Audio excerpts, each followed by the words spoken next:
Beer Podcast is brought to you by these cool dudes.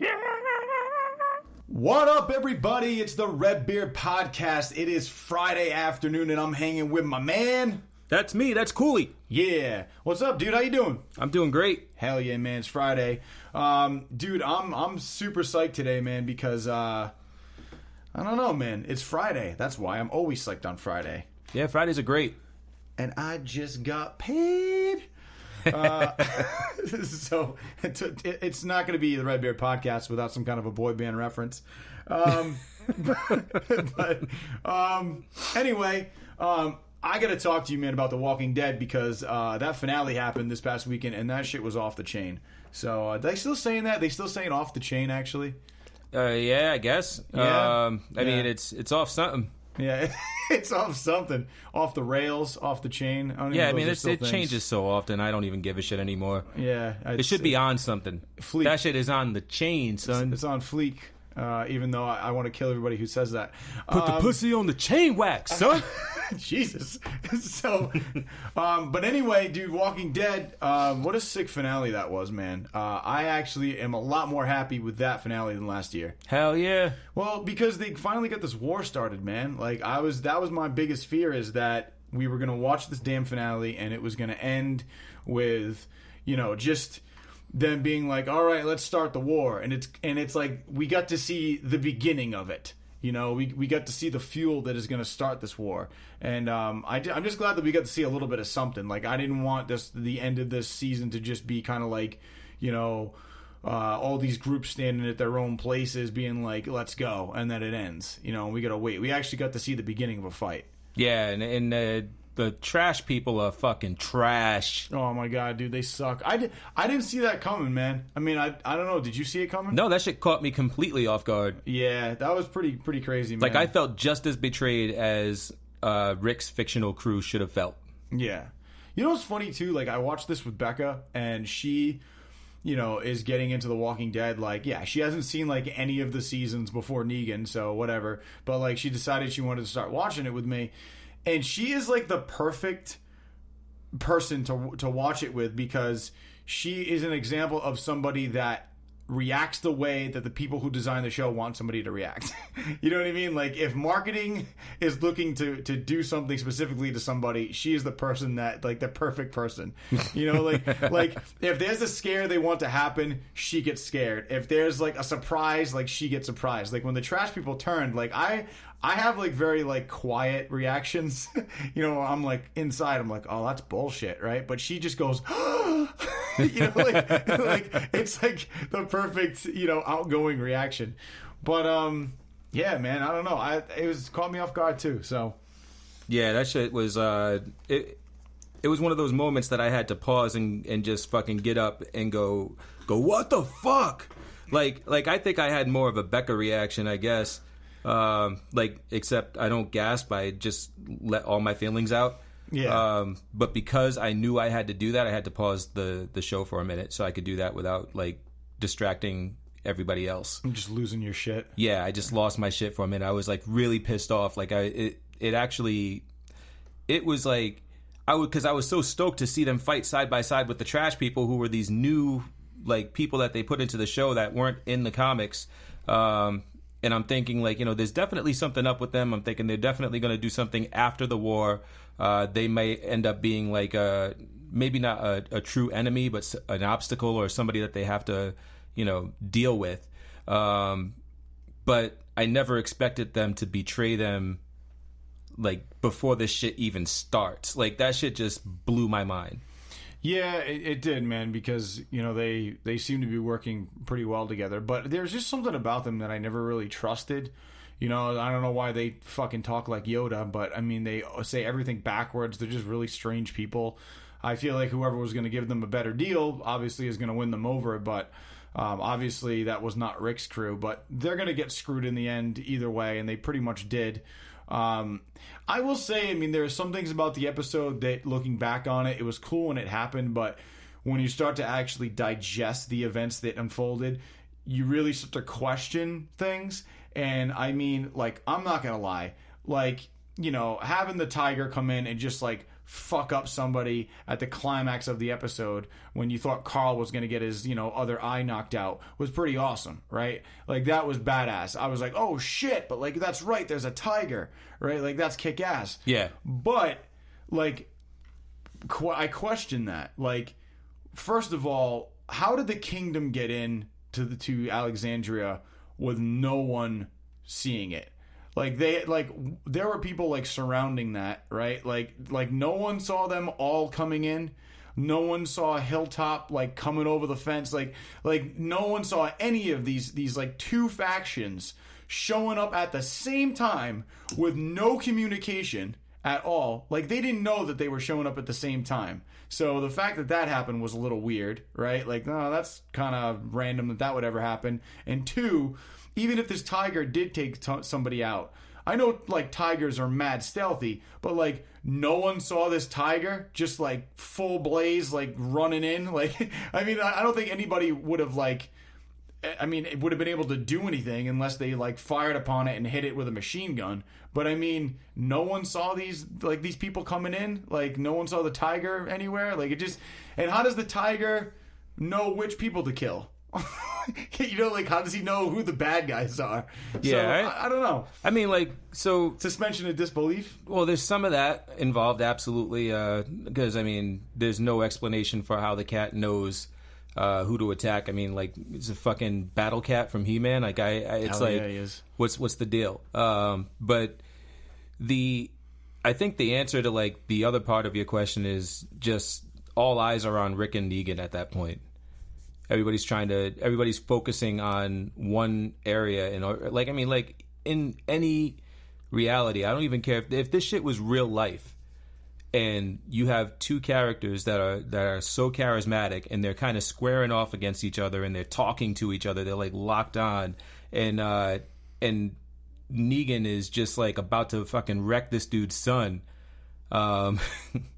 I mean, everybody's watching that. Nobody's looking around. Nobody's going to see anybody coming. I mean, just like we're watching, that whole crew, Negan's crew, Rick's crew, everybody's got their eyes laser focused on that one particular area.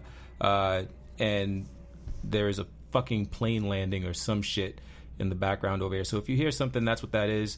It's the beginning of the apocalypse. Yeah. So that's that's my answer to the first part of your question. The second part, about as far as like how the cat knows, I don't know, man. I don't know, and I don't really care because that shit was fucking awesome.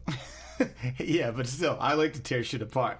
So, yeah, like, I mean, I love to be as analytical as the next person, man. Like, like, I always pick shit apart, and I'm always like, well, what the fuck? How did that happen? And like, some shit will ruin things for me. But we're talking about a fucking tiger, like, attacking a dude and mauling his face. Like, just his face was just, his mouth was over the dude's face, and he's just like fucking having dinner. It was so cool.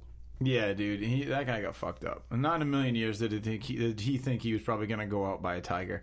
But Shiva's awesome, so that's it. But I was waiting for this tiger to have some sort of crucial role. I'm dreading the day when the tiger goes down because I have a very soft spot for animals, and I'm going to hate that episode. but they can't keep up that CGI budget forever, buddy. Yeah, well, it's I heard it's partially a real tiger, partial fake. So that's I don't know. I mean, we're never gonna know. So, but I was very happy with the finale, man. I really loved it, and I thought Michonne took a fucking beating, dude.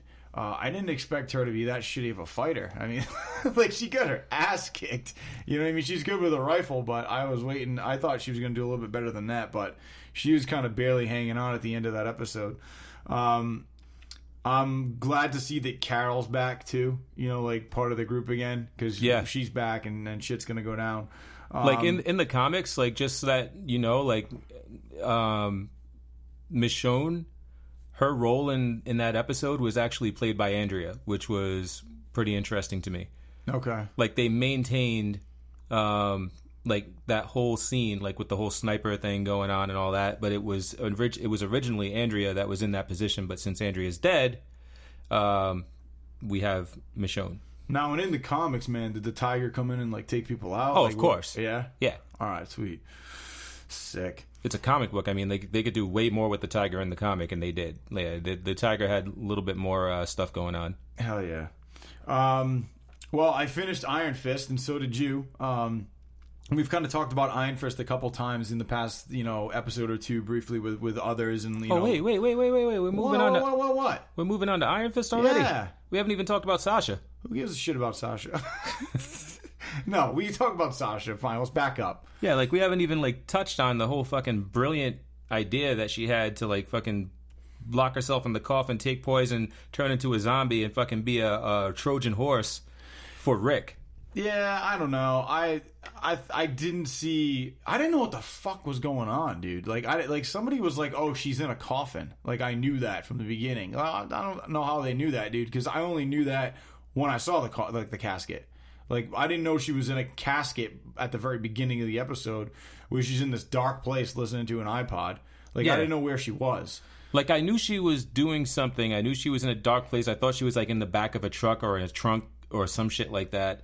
And I knew that she had taken the poison because obviously, in the first scene, they show her kind of gasping, and then she nods off a little bit, and you see everything like the headphones kind of fall out of her ears, and she's just she's dead. So we see her die. So I knew that was going on, but I had no idea. It didn't. We had talked about this before, and you said the same thing. It just didn't dawn on me that he was going to open that shit up and she was just going to pop out a zombie hey, what's up, guys? I'm going to eat you now. Yeah, no, I didn't see that. I thought maybe she was going to fall out of the coffin already dead, and then joke's on them. You know what I mean? Then they can just take them out. Yeah. Because it wouldn't matter because Sasha is no longer a pawn in the chess game. But her being a zombie was another Becca reaction, so, and, when she actually went after Negan, I was psyched because and worth mentioning too, another thing I really liked about the episode is that it was the first time we got to see Negan in a vulnerable position. So far, in this, this whole Negan adventure, it is the first time that we've really seen him in a vulnerable position where, he could possibly get hurt or something could happen to him. Yeah, especially when Rick just doesn't back down, and he's that was so good, dude. And he's just all right, fuck it, do it, just fucking bang my son's brains out. And I didn't mean that in a sexual way. He has a bat and he bangs people's brains out, literally. I think we got it. Now everybody thinks about it because you said it. Well, just wanted to clear it up. But then you have him saying, "Hey, just go ahead and do it," and then he's like, "Fuck it, I'm going to kill you. I told you that."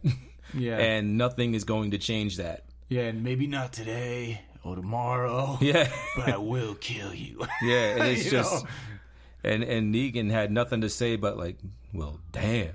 Yeah. Wow. But I also feel it's just pure anger, that he has for this guy at this point, because Negan just has a really great way of putting somebody in a position where they are just cornered, and just mind fucks with them. You know what I mean? And it's just you can see it behind Rick's eyes, and I think that's what Andrew Lincoln does really well. Is he's a very good actor when it comes to showing a lot of emotion behind his eyes without actually ever saying anything. You're just wondering what he's thinking. His eyes are he just looks like a wind got knocked out of him every time he's getting in this position. It was the first time when he was going to kill Carl. This time, it's just when he was murdering his friends. So it's been really cool to actually see him have to do that as an actor, and then still just bring that anger right to Negan's face, just like it doesn't matter. If I'm gonna go down, I'm gonna go down telling this dude I'm gonna kill him. You know? Exactly. So one more thing too. How about when Negan is talking to Sasha? Mm-hmm. I thought this was really interesting. I thought it was really cool that they're trying to show this now. Negan saying to Sasha that, hey, I'm trying to save a lot of lives here. Right. You know what I mean? And if a couple of people dying is what it takes, and that's when they get into the whole debate of does it have to be more than one person? Right. and he gets her to agree to one person dying and whatnot. But he had this, like, you could tell that he wasn't like being cocky, he wasn't being arrogant. He was literally trying to tell her, look, what I'm trying to do here is really save people's lives and keep them alive. Right? And, you know, there are people that are trying to shake that up, and there are people that are rocking the boat and they're not playing by the rules, and they gotta go. Right. And it was just interesting to me that they showed that side of him so early, but I think they did it quick enough that people are going to see it and forget it. There was something else that he said, though, wasn't he? He was just like, didn't he say something like, I'm not a bad guy, or something with that subtext to it? Yeah, he did. Yeah, so that was cool, because that's when I actually saw what you're talking about. The whole thing about, like, you know, one or two people got to die. I didn't really... I mean, yeah, he wasn't like asshole Negan and sarcastic and shit, but... Yeah, because he dropped the facade for a minute. Yeah, but when he said that, yeah, it was like something with the subtext about, like, he's actually not a bad guy. That's where I kind of saw that other side of him. I'm like, all right, I'd like to know more about this guy. So, but we won't figure that out till later. Till after the war, most likely. Yeah. So... And Dwight? Yeah. Dude, Dwight... surprised me because it was very convincing that he was on Negan's side, but that little like thing that he left behind that Daryl found that said, you know, I didn't know. I didn't know. First of all, like, it's cool that he did that, and I understand that, you know, they're trying to show us that he wasn't, you know, a turncoat, and he wasn't just like, you know, betraying Rick's crew. But I mean that little thing, and he writes on it in a Sharpie. It's like, how does he know Daryl's going to find it? Yeah. And how does he know anybody's going to understand that he wrote that and left it behind?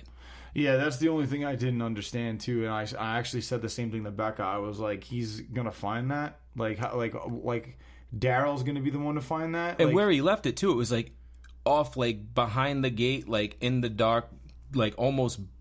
in the like buried in the ground almost. Yeah, like it would have been impossible to find if he didn't like just stumble upon it, you know. Yeah, and like just it's weird. It makes me want to go back though and see if there's like a scene that shows that figurine somewhere. There was, because I remember seeing it, and I remember Daryl having it. I just don't remember what episode or why.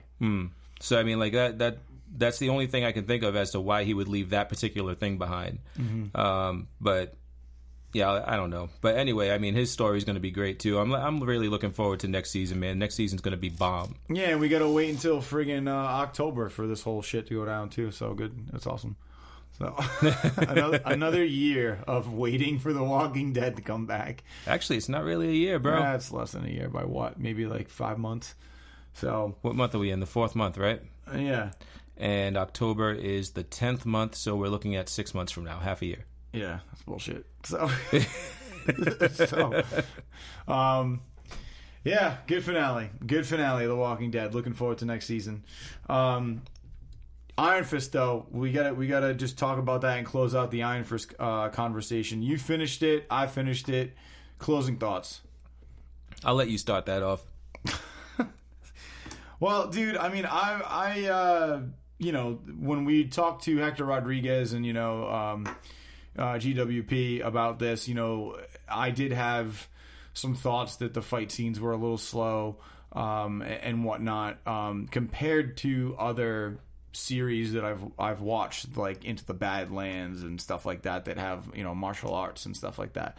That's a kung fu show for your ass, though. It is. I love Badlands. But the thing is, after watching the entire show and getting to see the whole picture now, I personally did not dislike Iron Fist. I actually really enjoyed it. I really like the character of Danny Rand. Do I think that he was a little bitchy at times and you know, maybe needed to grow a sack? Yes. Did he have less control over his emotions than I thought he should have? Yes. But overall, I liked the story. I liked Colleen. I thought she was probably one of my favorite characters. Not to mention that she's super attractive and very easy to look at. But I didn't mind the whole story of Iron Fist. I enjoyed the series. I talked to Jim Rock about it yesterday. He actually really enjoyed it as well. I mean, yeah, as a martial artist and somebody that studied it, like, yeah, the fight scenes could have been a little bit better, but, if I hadn't really taken the time to step back and really look at everything and dissect it because of hearing everybody else dissect it, I don't know if I would have had the same response as I did a week ago. Because I really didn't see a big deal with the fight scenes. It's not Daredevil, it's not Into the Badlands, but it was still martial arts that I found somewhat believable. And I feel like a lot of people were tearing it apart, making it like the punches weren't connected, it looks so fake. It's like, well, I don't know. I kind of disagree.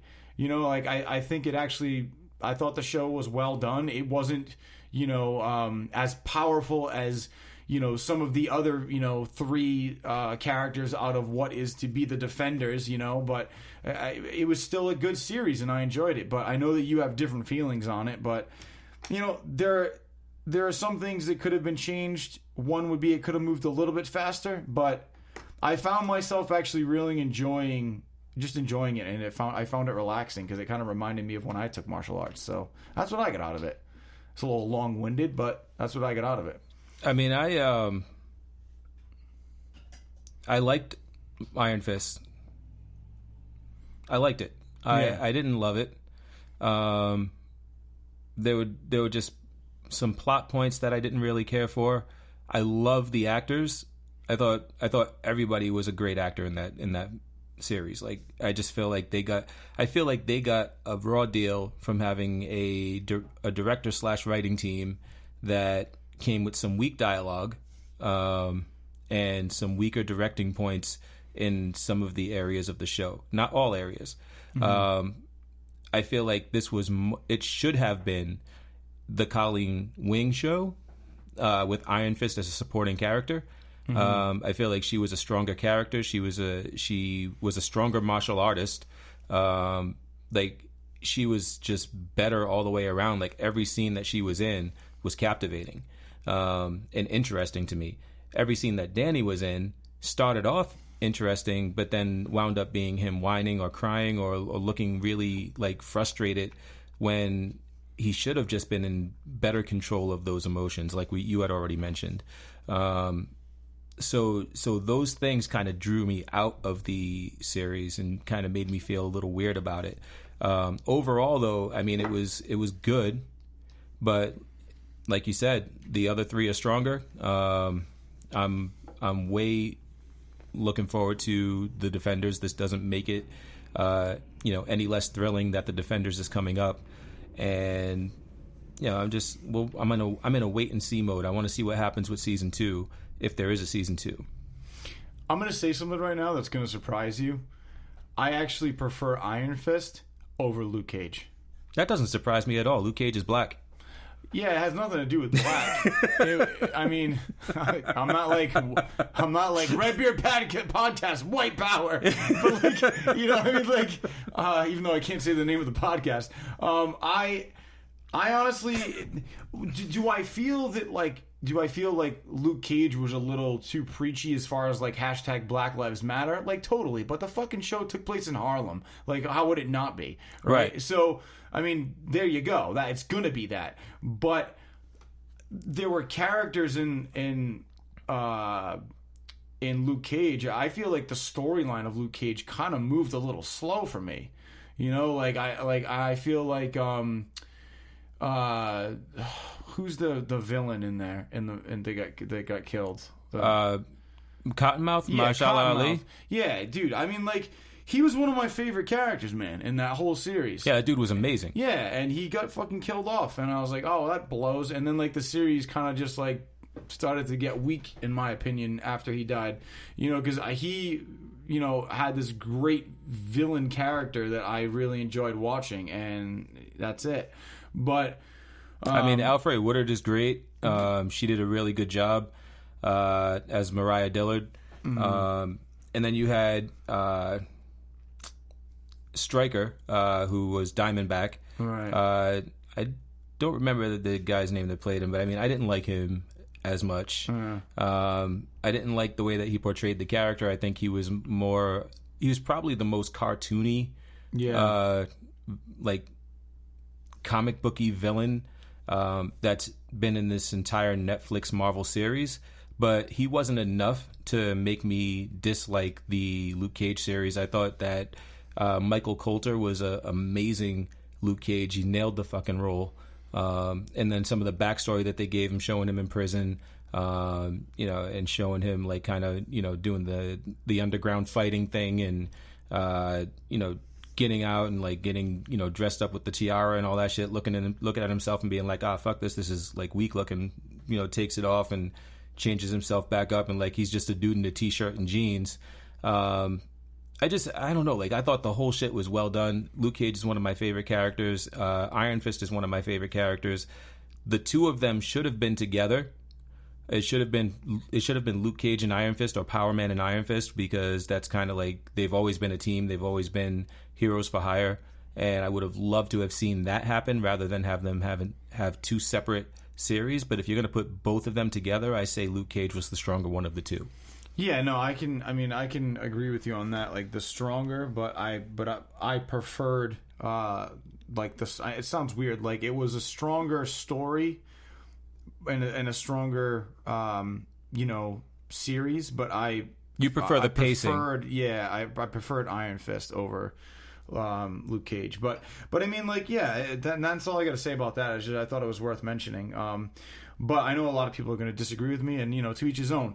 But no, actually, there's a lot of people that agree with you. I've been checking it out online, and a lot of the comments from the fans that have watched the show, not critics. Critics are tearing this shit a new asshole. Yeah. But people that have watched the show from the audience, like from an audience perspective, have been saying that they like I don't know what critics are talking about. I actually like this better than Luke Cage, and that kind of, I don't know. It doesn't make me mad. I mean, I just don't see it. I just don't see how it's better, especially from like a story standpoint or like a directing standpoint.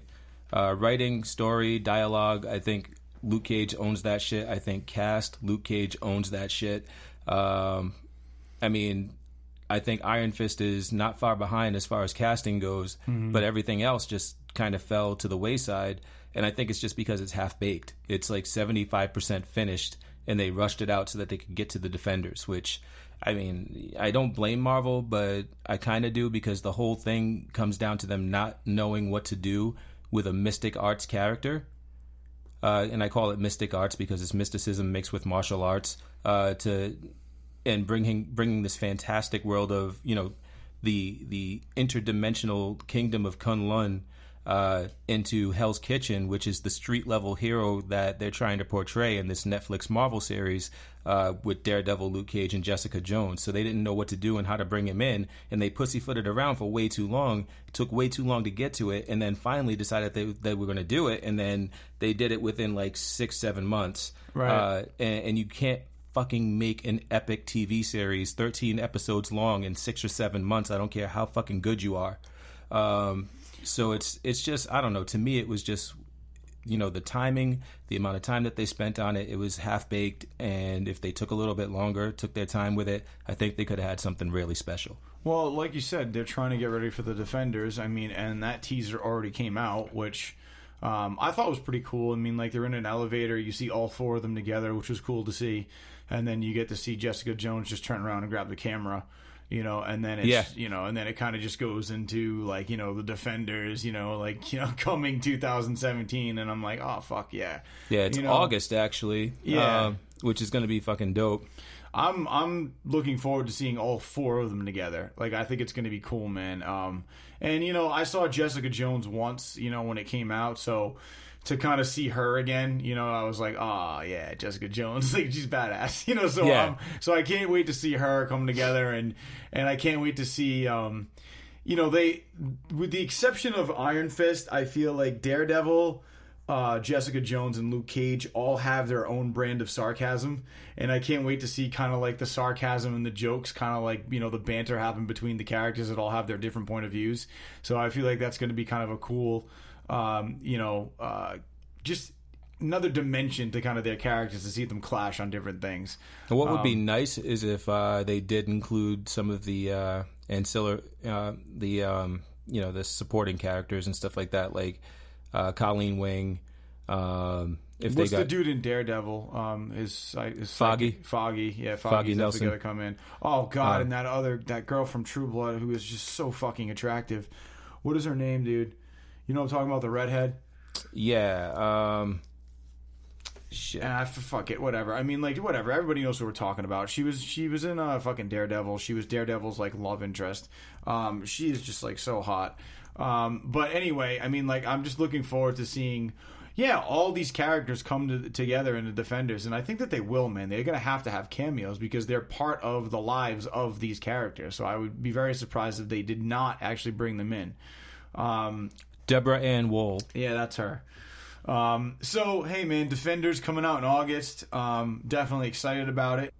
I think this will be a good time to take a quick break and hear a little bit about our sponsor. This episode of the Redbeard Podcast is brought to you by Supply and Demand Investing. Not all investments are created equal.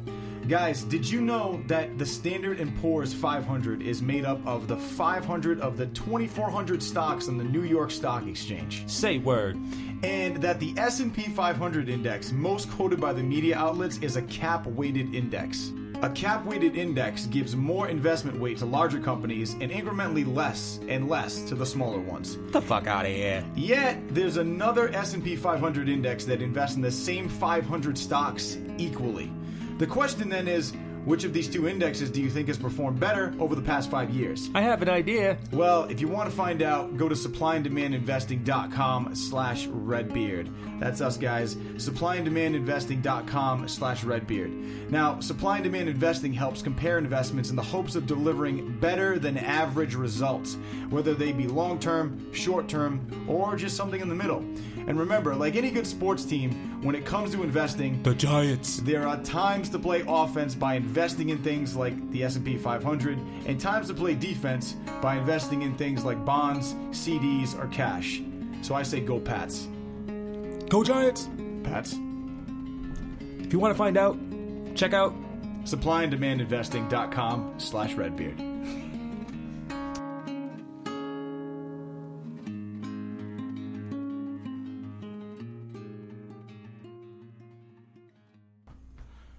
And we're back. Some sad news today, man. Don Rickles passed away. He was 90 years old. He's a comedy legend. I really don't know what else you could pretty much say. I mean, were you familiar with Don Rickles stuff? Like, did you ever watch any of his comedy? No, I've never seen any of his stand-up or any of that. I mean, I've seen him in movies, like when I was younger. Mm-hmm.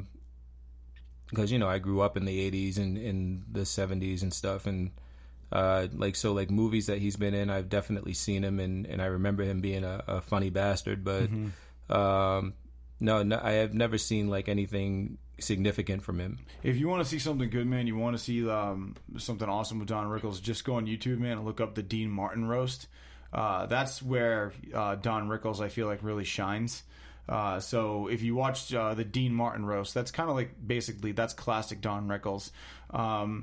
There's also another one out there where he makes fun of Reagan, like Ronald Reagan. He's like, are you still with us? Ronald, cracking on him, and there aren't many people that can kind of, I don't know, do what Don did, and kind of just get away with it. He was the king of crowd work, could kind of make fun of anybody on the spot. I was lucky enough to actually get to see him 2 years ago at Foxwoods. I mean, he wasn't in his prime, but, it was kind of cool to see him come out on stage and, tell some jokes. Right. So, and I'm actually lucky enough to know one of his really close friends, or one of his best buddies, Tony O. If you don't know who I'm talking about, I mean, just look up Tony O. He's actually Don Rickles' right hand man. Right. And I actually sent him a text message to extend my condolences. But I mean, those guys are just one is where the other is all the time. And he has so many stories about Don that he's told me, and the funny things that has happened. I get one of my favorite Don Rickles stories is Don was actually out at a restaurant, like this is like early, like back in the day, and this is like Frank Sinatra years. Frank Sinatra was actually in the restaurant.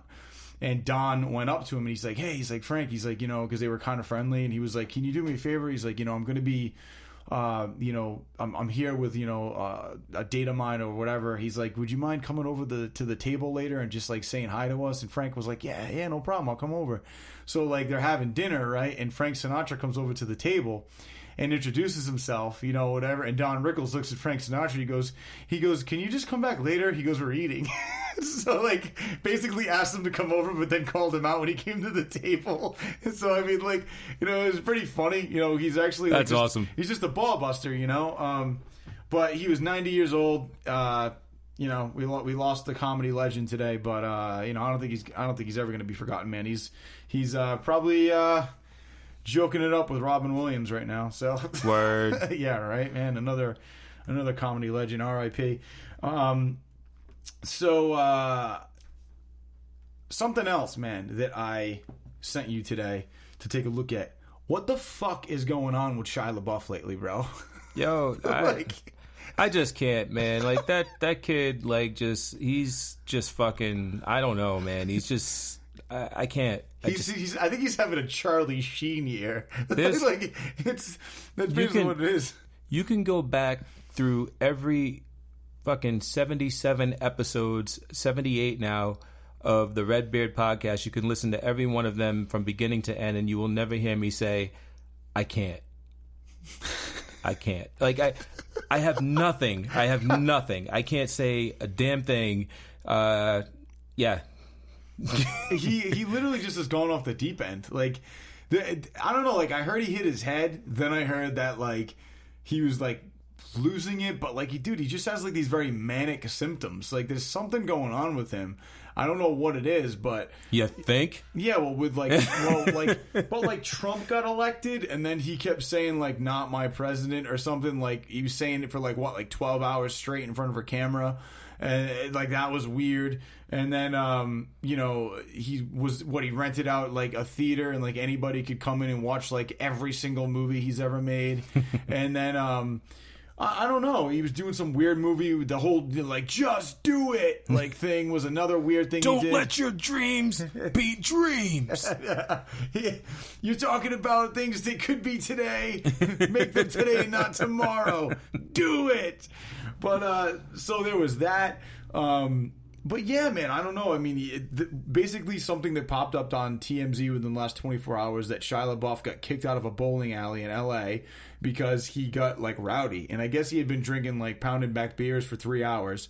And some, like, other bowler pissed him off. And the only thing that they don't really know what happened, but they have a video of him basically, like, getting kicked out of the bowling alley, and he's like, fuck you, you're a racist. And then, like, he gets taken out of the bowling alley, but then he forgot to actually, like, take his real shoes, so he had to come back in, get his street shoes, and then there's a dude outside being like, yo, why'd you have to get up all in my boy's face? Like, why are you being like that to my boy? Like, you just see Shia LaBeouf, like, running away down the street. Yeah, like, what did he... Where the hell was he going? Was his pants off? Because it looked like his pants were off. No, I think he was just carrying, like, the shoes or whatever his street shoes. Like, he didn't want to, like, stay long enough, I think, for, like... it's funnier to me that he had his pants off and he was running down the street. Yeah, and when you tell the story, he won't have any pants on. Yeah, yeah, and it makes perfect fucking sense because we're talking about Shia LaBeouf. Yeah, so I don't know, man. I mean, I liked him in Transformers, even though Transformers are not considered the greatest movies. I thought he did a good job. He made me laugh. I thought he was believable as Sam. But I like his movies. I do. Yeah, the only movie that I did not find him very believable in was when he was in what was it, Wolf of Wall Street? Not Wolf of Wall Street. What the hell was the second one, man? The one that Charlie Sheen was in, the original with Michael Douglas? Wall Street. He was in the second Wall Street or whatever. And I just didn't believe him. He looked like too young to be, like a millionaire. You know what I mean? Like basically like running the shit on Wall Street. Like he looked like too young of an actor. Yeah. But I mean, whatever. I was I went to the gym. Hell yeah. Today. Word. I like saying that. Went to the gym today. Yeah. And I was looking for something to listen to. You and lift, bro? Yeah. Not a lot, but yeah. So I was there and I was looking for something to listen to, and I happened across a new album from Raekwon the Chef. Hell yeah. Lex Diamonds of the wu-tangclan. Mm-hmm. He hasn't released an album since 2015, which was that album was okay, but it was kind of a departure from the normal, like, hard-hitting shit that the Wu usually puts out. This one is a return to form, and it's fantastic. Fucking love this album. If this was probably like an urban radio show, I'd probably get a little bit more animated and speak in my urban voice. Go ahead, dude. Fuck it. Well, no. This is my radio friendly white people voice. I want to hear the other voice. What are you fucking talking about? No, I'm kidding. I think everybody does. I'm kidding. I talk like this all the time. Not really, but I do. Yeah, you do. Like, what's the other voice? No, I really want to know what it is. Huh? What's the other voice? Nah, like I would probably, I don't know, like if I was, it's weird because like I'm not like chilling with my peeps that I talk to about.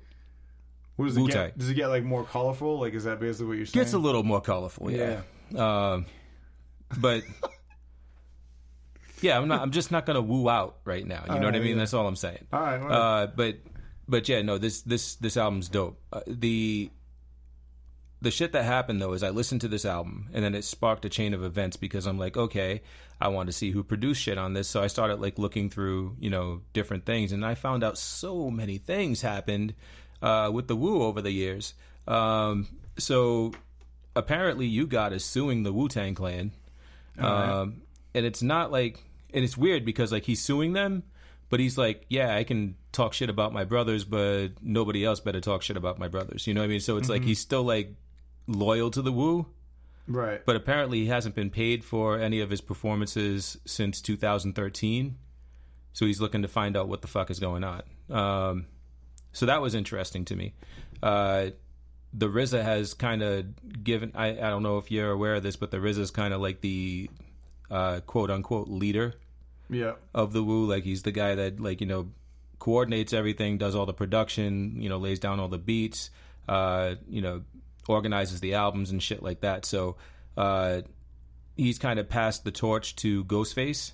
Okay. And it was pretty cool because in his interview he basically said that Ghostface is the guy that is actually more grounded in music right now. Everybody else kind of has their feet in other projects and stuff like that, like especially him, who is doing a lot of scoring for movies and shit like that, which was interesting to me because he's in hip hop, it's a very ego driven industry, right? And for somebody to have the wherewithal and the intelligence and the forethought to say, hey, I'm not the guy for this anymore. Let's get this dude to, and just kind of give it up, and give it to somebody else and let them be the head. It's really interesting to me. I give him a lot of credit, a lot of props. That, not to say that I didn't think he was that intelligent, because the dude is fucking amazing. But it's just something that you don't see. Right. Unless it's a father passing it on to their son, as some of these other studios are doing now, currently.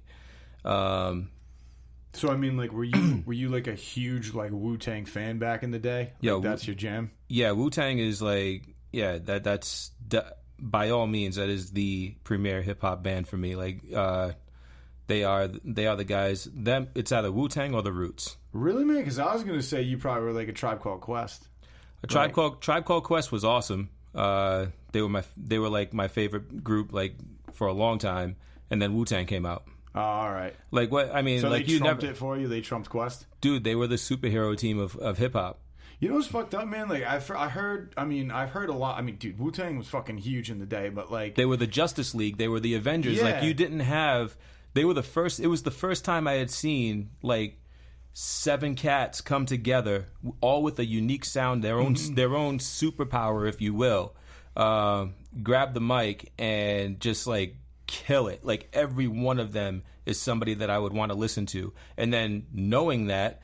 Like they were literally they were the comics of hip hop. Like you had and I mean comic books of hip hop, because you had them all introduced in this one huge group, and then they all splintered out and they all had solo projects. So you had the the solo series for like X-Men comes out, and then you get Wolverine in his own solo series, and, right. and like it's the same shit. Like you had the Wu-Tang, and then you had Method Man, and you had Ghostface, and you had Raekwon, and everybody had their own solo shit, and then they would all come together again and have like the second album, and it was just that shit was just not only entertaining, great to listen to, hard hitting, relevant, factual, but it was also like it just stuck to me because of my deep rootedness in comic book culture. Right. No, I mean they like I said, I mean they were the shit back in the day. Only thing I've ever heard bad about Wu-Tang Clan was they actually had, I mean there's a couple things, but the one that sticks out is somebody I know, and I don't remember exactly who I knew, but that makes no fucking sense. But one of my friends back in the day said that they went to go see Wu-Tang at like friggin' Foxborough Stadium back, and then like they were like fucking 2 hours late, and like they only went on for like 45 minutes, and like people were mad pissed. You know what I mean? Like that's the only like bad thing I've heard about them. And I know one of the clan actually was in Californication too, for a bit, but I forgot exactly which one that was. Yeah, but if you look at most of the underground, and they were underground at first, but most of the underground like hip hop acts, the cats that were really like, they were, and I say this with all due respect, they were street urchins at the time. And these are cats that grew up in the streets, had nothing, and came into something through hip hop. Right. And like most of those acts, unless they weren't coming from nothing, like they're late to everything. Right. Okay. Every performance, they're late. They get high. They're getting drunk. They're chilling. They're enjoying stardom, and then they're like, oh shit, we got to be on stage. You know what I mean? Yeah. So I mean, like, yeah, these cats, they were the epitome of that type of hip hop act. Mm-hmm. So yeah, like every time they were supposed to go on stage, like there was lateness, and that got corrected over the years. Like when they became more professional at their craft. But yeah, like knowing that he was passing the torch was really cool.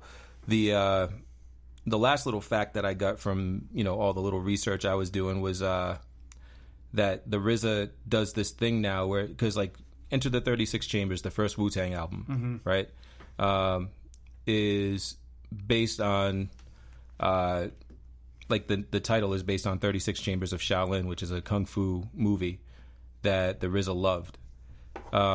Something that he did was he acquired the soundtrack, like the rights to the score, and he does what's called live rescorings at theaters. Okay. Yeah, and he's already sold out like 5 cities doing That's this, sick.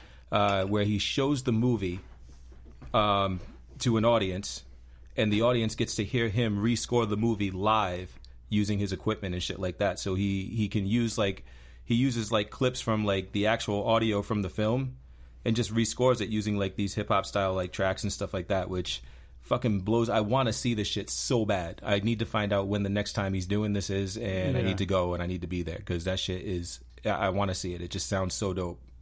Sick. No, that sounds pretty badass, man. I would check that out. Yeah, so I mean, I'm on the hunt right now, trying to figure out like what's going on with that, like when the next one is and all that shit. So stay tuned. Hell yeah. So yeah, Raekwon, check it out. Dope album. It's a return to form. It sounds it sounds amazing. The production value is high. He has a lot of good guest stars on it. Lil Wayne's on one track, which it's a really good track, called My Corner. But yeah, I listened to the whole album twice already today. Jesus. Once while I was working out, once while I was cleaning the house. Yeah. The other thing I wanted to mention too is, speaking of a return to form, is the X-Men is back. They're back in comics, man. Like, for a long time. Yes. So for a long time, right? People have been talking about how Marvel has been like kind of ignoring their mutants.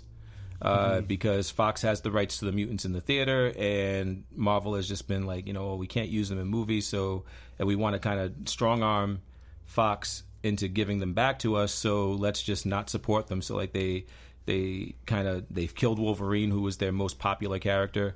They've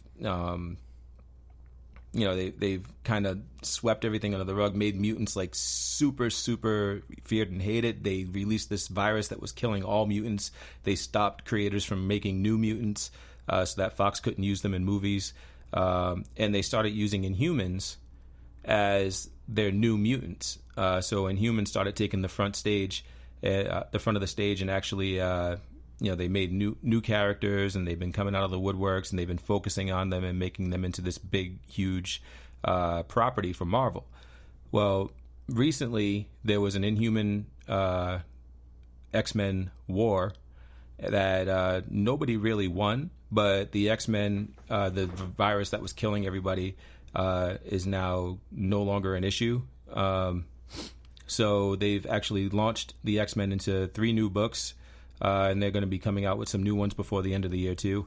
But X-Men Prime came out, which kind of breaks down like what's been going on over the years, because Kitty Pryde is back and she doesn't know what's happening. So it's kind of from her perspective. So she's learning all the stuff that she missed out on.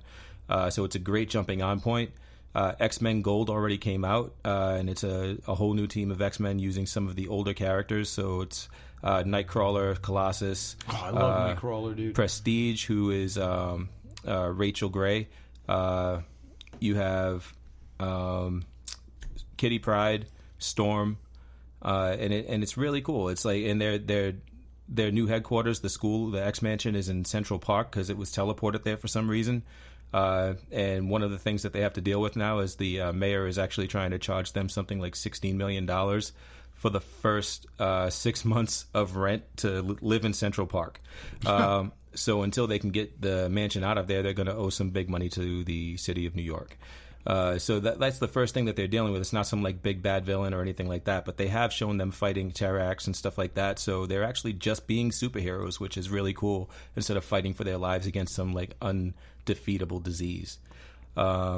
X-Men Blue will be coming out soon. I think that's next month.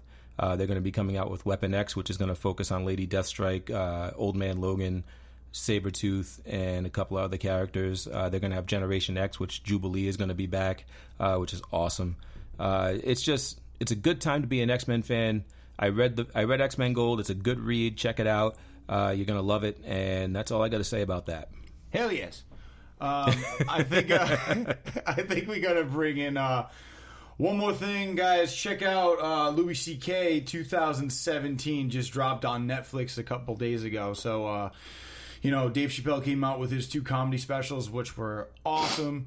I really liked both of them. I enjoyed the first one more than the second, but still worth watching. But Louis C.K.'s new special is out. I've only gotten to watch the first 25 minutes of it, but it's typical Louis C.K. Let's just say his first joke is about abortion, so that says enough.